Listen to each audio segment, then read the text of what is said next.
introduce Alex Zavala, and he's going to provide us with that family perspective, mainly focusing on the transition in and focusing from Dad's perspective. So I'm going to hand the talking stick to Alex, and we'll go from there.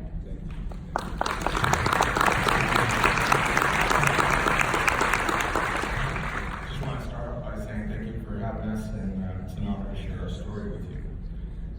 So, let's keep it going.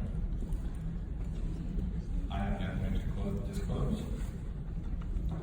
So in December of 2012, we found out we were having a baby. This started our incredible journey. My wife was already considered a high-risk pregnancy because our oldest daughter, Mia, who was 8 at the time, was born 30 weeks and weighed 3 pounds 6 ounces. We were seeing doctors and specialists to do everything we could to make sure that we went full term with this pregnancy. But that's a story within itself. We were doing all of these things and seeing our doctors so regularly that we joked about having more pictures of our baby in the womb than most do after they've been born. We were doing the work and things were going great. At 27 weeks, we went to see our doctor on a Thursday, and they gave us an FFN test that came back negative, allowing us a 2-week window to not have to worry about having our baby early. That following Sunday, we went to the store to register for our baby shower. Again, we were at 27 weeks. The following Monday morning, it was the first day of summer for our now 9-year-old, and my wife went to work. I dropped off our daughter at Grandma's house. For just a couple of hours, I was just going to go to work real quick. And we had planned spending the rest of that first day of summer in the pool, and so we thought. Around 9 a.m., I received a phone call from my wife. She was crying and I couldn't understand what she was saying. All I could make out was that her water broke. I spoke with her coworker and he told me that the water broke and an ambulance was on the way to take her to the hospital. I couldn't believe it. We were only at 27 weeks. I was about 40 minutes away, but I still made it to the hospital in about 10 or 15 minutes. Now, you have to understand what that car ride was for me. I thought we lost our baby. I was praying and making all kinds of deals and promises to please just let them both live.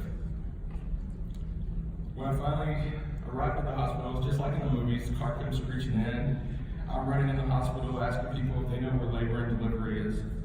I finally find the room and open the door, and my wife is surrounded by nurses and doctors. She looked so scared. We made eye contact and we both started crying. I still had no idea what was going on. The doctors are trying to slow things down so we don't deliver. The next thing we know, we find out that the baby's breech and is in distress. We have to have an emergency C-section. All this is just happening in a matter of minutes. The room is spinning. I'm trying to console my wife and at the same time send out texts to family and friends to let them know what's going on and still trying to keep it all together. My wife and I are both crying and scared out of our minds. I'm telling her that I'm here and that everything's going to be okay. The next thing I know, I blink, and they've taken her off to get her ready for surgery. I'm alone and trying to get dressed to go into the operating room. Once I'm dressed, I have to wait till they come out to get me. Those minutes of waiting alone could be one of the darkest moments of my life. I had to process the thought that we may lose our baby, or even worse, I may lose them both. And I want to let that sink in because it's what most NICU dads face. I thought for a moment that my wife and baby might die. The doctor comes in and I'm tearfully asking him to please just don't let me lose my family. Before I knew it, I walked through the operating doors and it was as if I was thrown onto a stage and the curtains were pulled back. The bright lights, everybody is moving around and doing everything they've done 100 times. I was in a play and I had no idea what my part was. Before I knew it, our daughter was born. She was so small. She weighed 2 pounds 5 ounces.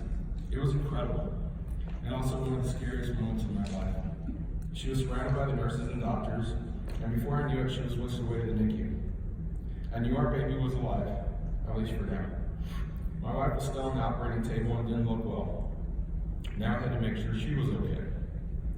Ours was not that beautiful picture of birth that you always see. My wife didn't get to see our daughter, she much less touch her.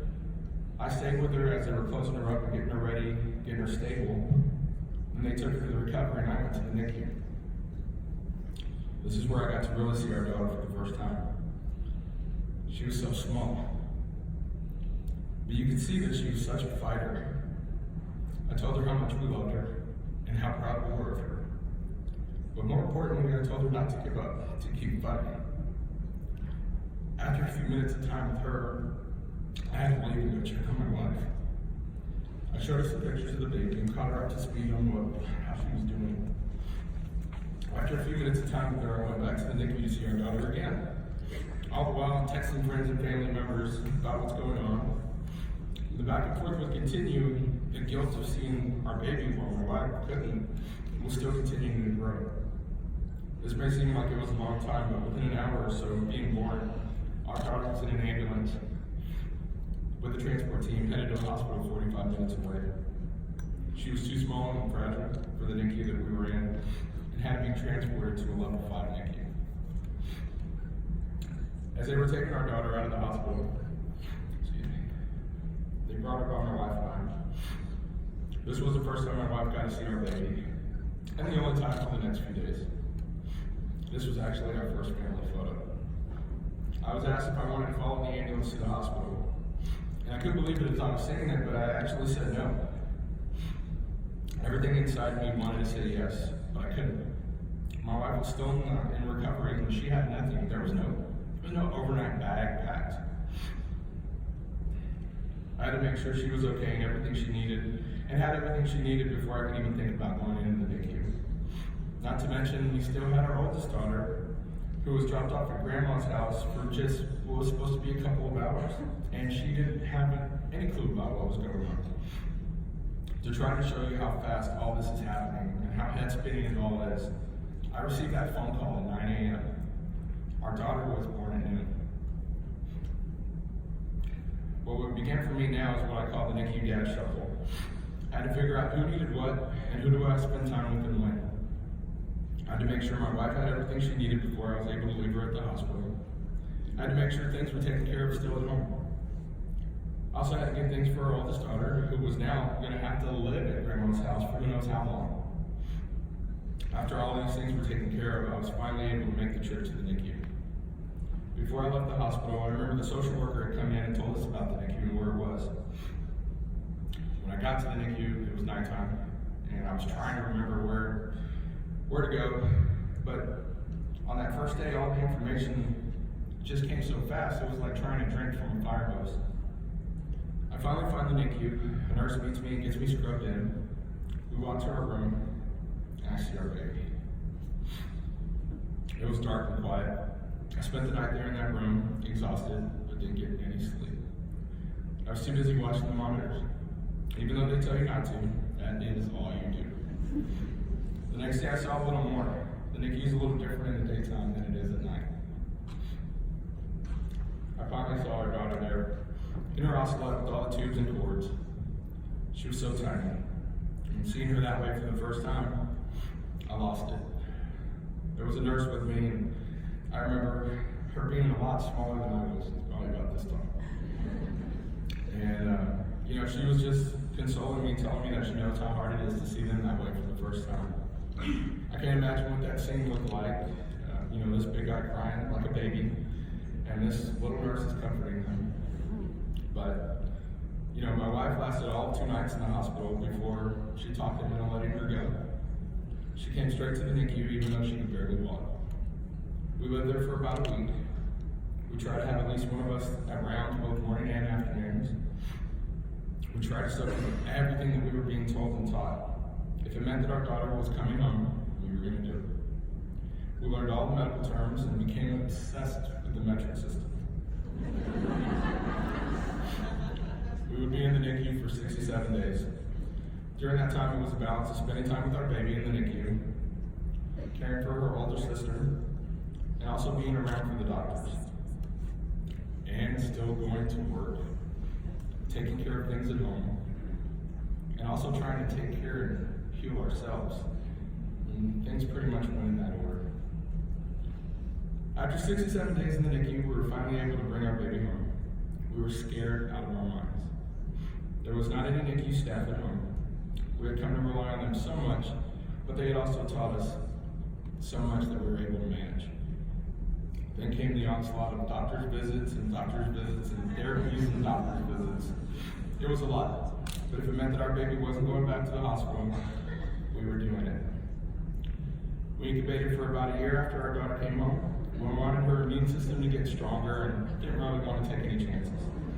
After that year, we were finally able to start showing our appreciation for all the care that we received in the NICU. We started by baking goods for the NICU staff. Then we started donating for the families in the NICU, and that grew into taking bags full of gifts for the families during the holidays. And now we're an ambassador family for the Ronald McDonald House Charities, for Hand to Hold, and also the March of Dimes. I've also started the NICUDad.com. I host the NICU Dads Discussion podcast, and host some NICU Dads groups in some of our local NICUs. All these things we do now because of our NICU staff and the love and support that we receive from them and the organizations that support NICU families. And also because of our two dreamies. That's Mia, she is now 15, and that is Emerson, who was 6. And that's our NICU story.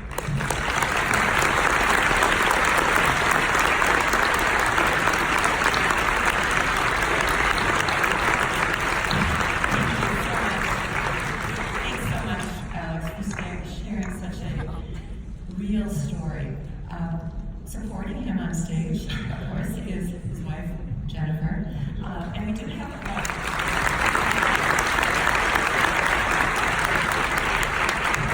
just a few minutes in case there are any questions. So I'm looking out in the glare of the light.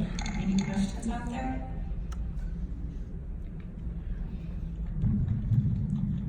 Oh, Alex, right? Yes. Is there anything the transport team could have said to help in that transition from the one hospital to the other? That's a good question. I think everything is such a blur that it might not have even mattered. I couldn't even tell you what they did tell us. Just with all the information, just everything that's you're so known, and you know, I don't even know if we would have taken in the information. But I mean, we were told stuff and we knew things, but I'm so hyper focused on what's going on and taking care of my wife and the baby that was it. Thank you. Is there another question? Yeah, hi. Hi, thank you so much for sharing your story with your beautiful daughters. I love hearing from dads. I run a family support program at a NICU, and I'm a NICU mom, and we really struggle with the dad piece of it. And we've actually used and are in the process of trying to integrate your wonderful site, so thank you for that. Thank you. Do you have any, what's a good place to start with dads? Where, we know we can look anywhere, but it would be so helpful to hear from you, what support did you need when you were there and going through the experience? Well, I think what we tend to see is dads kind of take a little longer before they get there, before they're even able to start sharing. I hear from some moms that talk about my husband doesn't cry, I don't think he cares. And what we talk about is maybe they're just not there yet. And then I'll see them a month later and she's like, oh, my husband cried, something happened in the NICU. And it's like, all right, it just took him that much longer because we're so in fight or flight mode that everything, all those emotions and everything are just shut down. But I think NICU dads do want to talk. It's just a fine line on finding, guys already are known for sharing. So, and PTSD and things like that kind of slow everything down too. Thank you so much. Sure, we have time for one more question, and then Alex and Jennifer will be around the rest of the time. So that question was very similar to the one that I have had as well, but more specifically, I guess, what are some of the most common themes that you hear from the dads that you talk with in your support group or on your website? and I guess alongside that, and piggybacking on that other question, so I'm as a parent, but I'm also a staff member, I'm a psychologist in our NICU. How can we, given those themes early on, what can the staff do to really give fathers a voice and a space in the NICU? What surprises me, and it's disappointing, but it's the commonality on a lot of things, is a lot of NICU dads feel inadequate. And that's a huge hit to the gut. You're already going through all this, and to have that weight and burden already on there, that's something that they almost all share. So getting through that barrier already, and knowing that guy's coming in there with his heart's broken, everything's crushed, and it's so hard. And they are looking for support, I think, It's just trying to get through that wall. But it'll happen. All right, thank you so much, you two, for